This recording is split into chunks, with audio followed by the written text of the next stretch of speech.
Sampurasun. Assalamualaikum warahmatullahi wabarakatuh. Salamun. Bismillahi biqudratillah.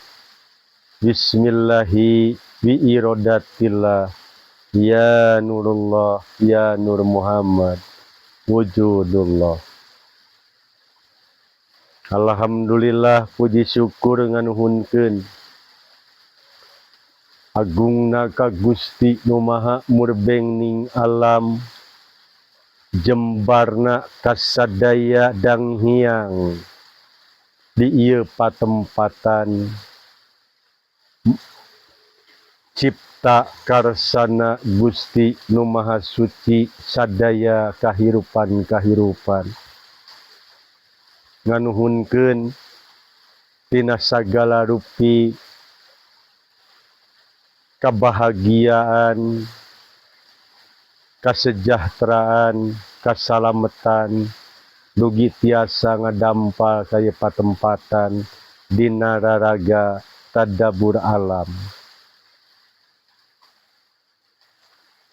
Dina ieu kanyataan sing jaradi ilmu nya jang hidup sakabeh.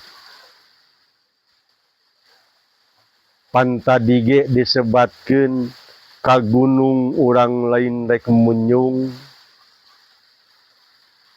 ka sagara urang lain rek muja, ka daratan urang lain rek menta. Tapi pikeun ngabuka cara pola berpikir urang, ngabuka pintu hate urang, ngabuka perasaan urang, yen kaagungan Gusti Nu Maha Suci Allahu Rabbul Ijati anu nyararata. Ieu sing jadi pangarti jang urang. Tinggal kitab anu nyata cipta karsana Gusti Rabbul Ijati. Cai anu nyurug di gunung turun kahanap mapai-mapai ieu jalana nu teu pacorok garapan, nu masing-masing ngabogaan jalana. Pikeun ieu cai mere kamangpaatan, pikeun makhluk sakumna cipta karsana Gusti Allahu Rabbul Ijati anu jararadi di muka bumi ieu.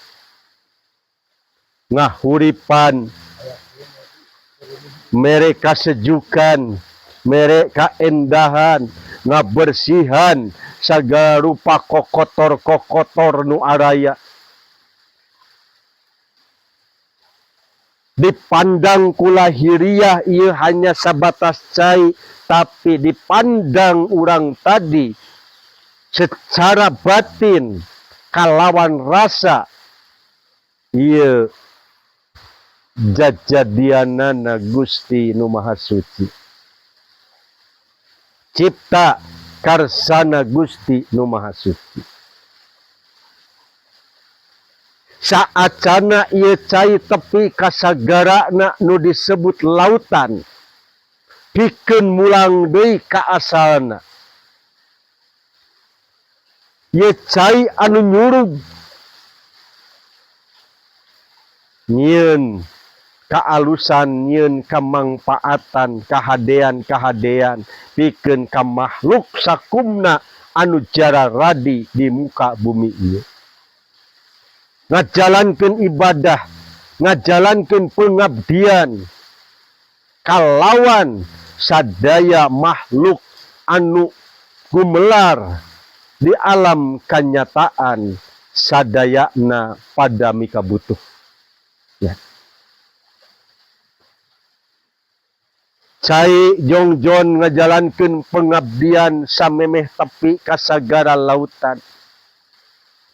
cai jongjon mapai-mapai ieu wahangan pikeun neangan pangalaman supaya tenang mulangna ka alam sagara lautan.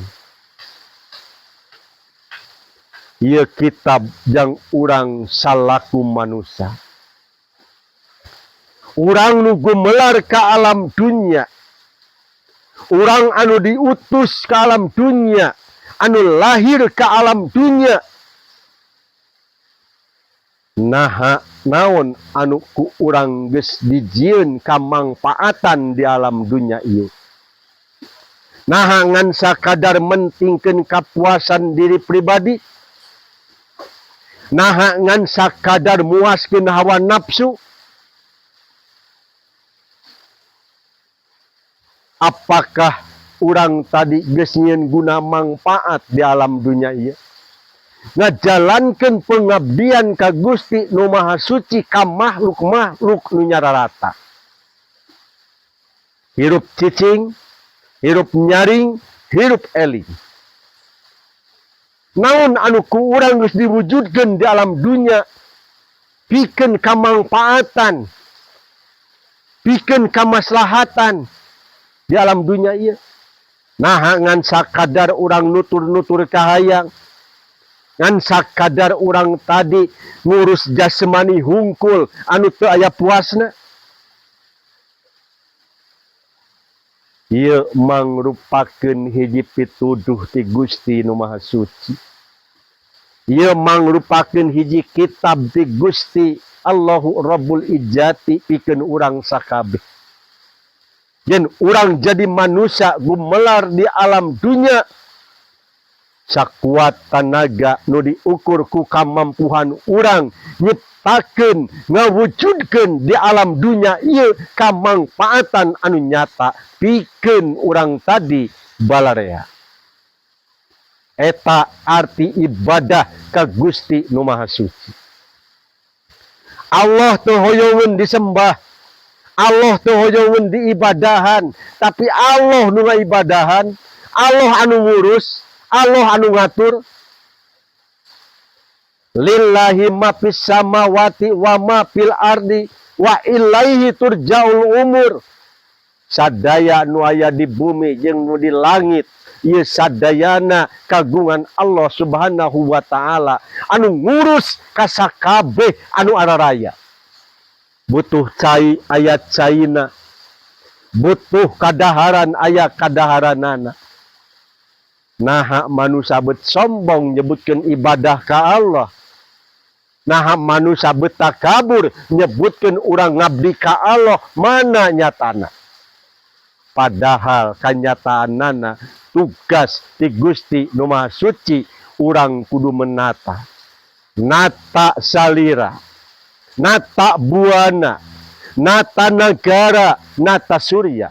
Hartina nata salira ieu titipan inventaris ti Gusti Nu Maha Suci raga nu ngajadikeun alat pikeun urang tadi nyieun kamangpaatan di alam dunya ieu. Kade yang hidup sakabeh.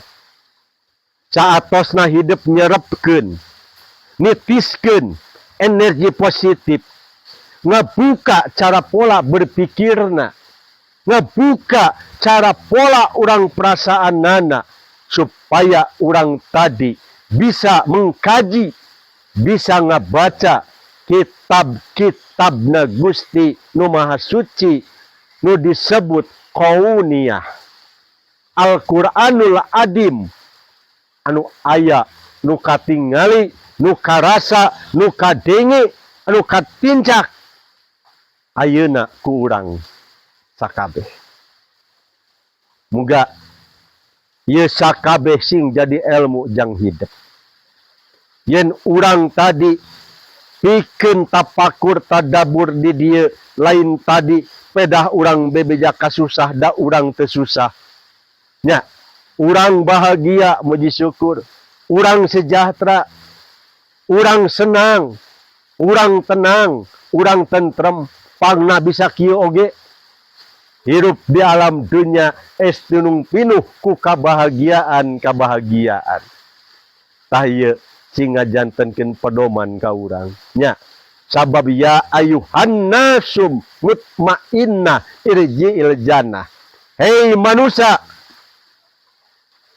anu jiwana geus tenang, tentrem, henang, hening, lain karena harta jeung banda, teu diukur ku kayaan, tapi urang tumarima jeung narimakeun kana kudat jeung irodat nu geus ngajadi, mangka urang melebet kana tempatna Gusti nu Maha Suci ayeuna nya.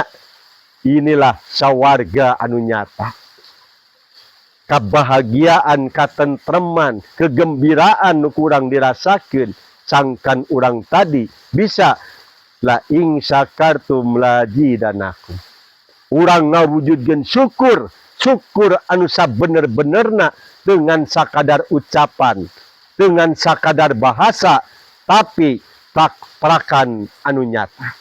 Taya atikan didikan pancar tunggal dibawa ngaji anu ngabukti, dibawa nyata urang pikeun bisa nyata, dibawa nu ngajirim sangkan bisa nulis, ditulis lain ku leungeun tapi ku sakabehna. Pola berpikirna, cara urang perasaanana estuning urang ngabuka menerima kana keagungan Allahu Rabbul Alamin. Muga hidup sadayana anu ayeuna ngiring ka dieu tah ieu pangartina nya, ieu kaberkahanana, cai nu ngajadikeun saksi, cai nu ngajadikeun bukti anu nyuruh kahanap pikeun nyuburkeun di alam kanyataan ieu. Sakitu ieu pepeling sing janten pageuing, ieu piwejang sing ngahudangkeun kana rasa jeung perasaan hidup sangkan jadi manusia anu berguna, manusia anu bermanfaat, lain ngan sakadar maca wungkul, lain ngan sakadar ngadongeng hungkul, lain ngan sakadar nyebutan hungkul, tapi dinyatakeun ku tekad, ucap, laku jeung lampah. Sepi ing pamrih, rame ing gawe, eta kanyataan anu pasti. Sakitu sampurasun. Salamun. Assalamualaikum warahmatullahi wabarakatuh.